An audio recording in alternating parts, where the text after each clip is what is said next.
Recording studio आमी।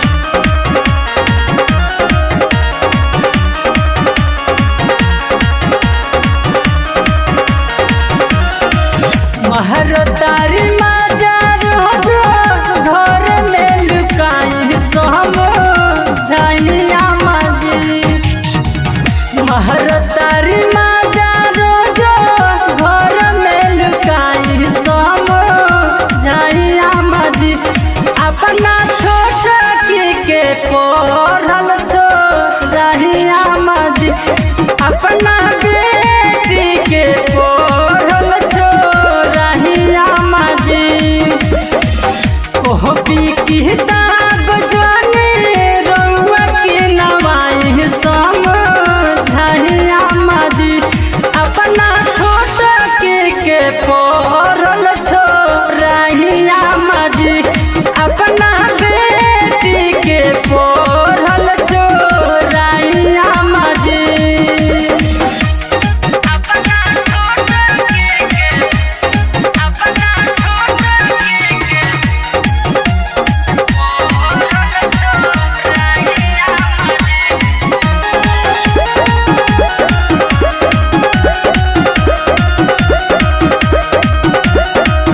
कोहतानिया महजी को दी जल्दी शादी।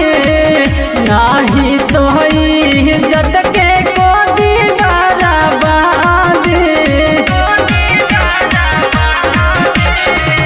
कोहतानिया महजी को दी जल्दी शादी। नाही तो इज्जत के को दी बराबादी। घटता पोजीशन टीसन जानी पढ़ाई समझिया मजी।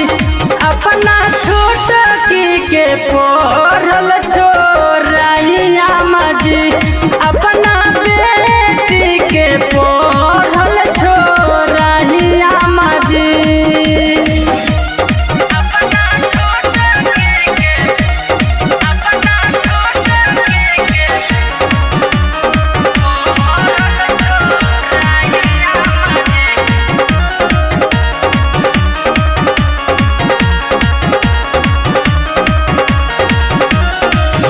दीपक को दीवाना से कोई कर बात दे। मुहना के सारी से धारा दिए कर हाथ दे। दीपक को दीवाना से कोई कर बात दे।